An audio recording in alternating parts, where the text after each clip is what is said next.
કેમ છો મિત્રો, તમારું સ્વાગત છે વધુ એક આપણા નવા વિડીયોમાં। તો આજના વિડીયોમાં આપણે YouTube પેમેન્ટ ક્યારે અને કેવી રીતે આવે તેના વિશે આપણે સંપૂર્ણ માહિતી મેળવશું।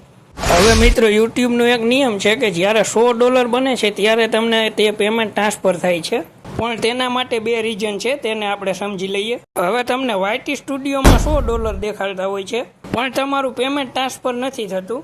અને ઘણી વખત એવું બને કે YT સ્ટુડિયોમાં તમને $100 બતાડતા હોય, પણ તમારા ગૂગલ એડેક્શનમાં $100 દેખાતા નથી।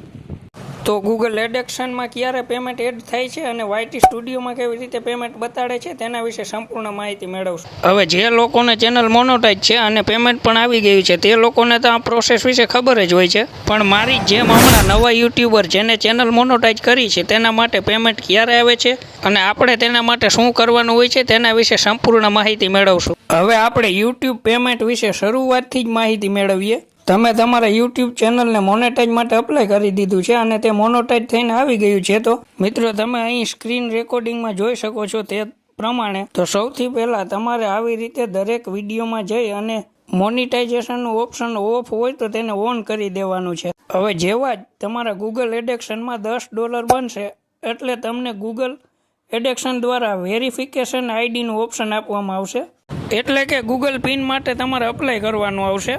પણ જ્યારે તમારા ગૂગલ એડેક્શનમાં $10 બનશે ત્યારે આ ખાસ ધ્યાન રાખજો, જ્યાર સુધી તમારા ગૂગલ એડેક્શનમાં $10 બનશે નહીં ત્યાર સુધી તમને પિન અપ્લાયનું ઓપ્શન આવશે નહીં।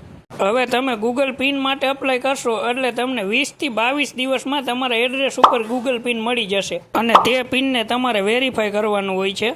હવે ગૂગલ પિન મંગાવવા માટે તમારે કાં તો વોટર આઈડી અથવા તો પાન કાર્ડની જરૂર પડે છે।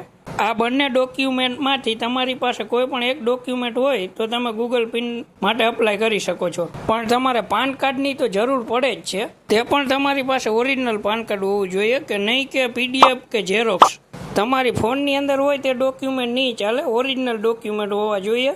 ઓરિજિનલ ડોક્યુમેન્ટને તમારે નીચે મૂકીને તેનો તમારે ફોટો પાડવાનો હોય છે અને પછી તે ફોટોને અપલોડ કરવાનો હોય છે ગૂગલ પિન મંગાવવા માટે। હવે આ પ્રોસેસ પૂરી થઈ જાય પછી માની લો કે તમારા YT સ્ટુડિયોમાં $50 દેખાય છે, તો તેનો પણ એક રૂલ છે। માની લો કે 1લી તારીખથી લઈને 1લી તારીખ સુધી જેટલા પણ ડોલર બનશે તે 10 તારીખે ગૂગલ એડેક્શનમાં ટ્રાન્સફર થાય છે।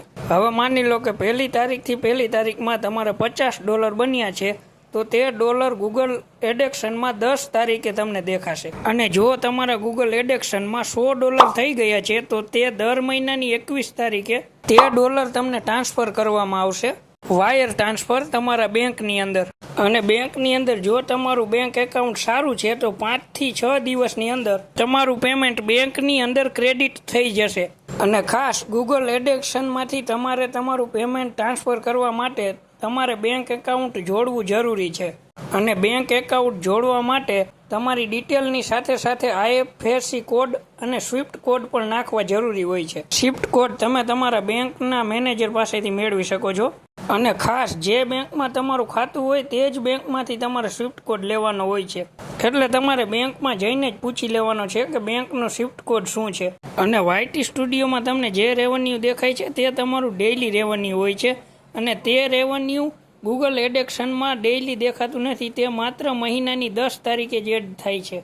હવે જો ગૂગલ એડેક્શનમાં મહિનાની 10 તારીખે તમારે ગૂગલ એડેક્શનમાં $100 દેખાશે તો તે મહિનાની 21 તારીખે તમારા બેંક એકાઉન્ટમાં ટ્રાન્સફર કરી દેવામાં આવશે। અને જો $100 નહીં બને તો તમારે નેક્સ્ટ મંથનો વેટ કરવાનો રહેશે। બસ આજના વિડીયોમાં આટલું જ મિત્રો, ફરી મળીશું નવા વિડીયો સાથે। અને જો આ વિડીયો તમને ઉપયોગી લાગ્યો હોય તો વિડીયોને લાઇક અને ચેનલને સબસ્ક્રાઈબ કરવાનું ભૂલશો નહીં।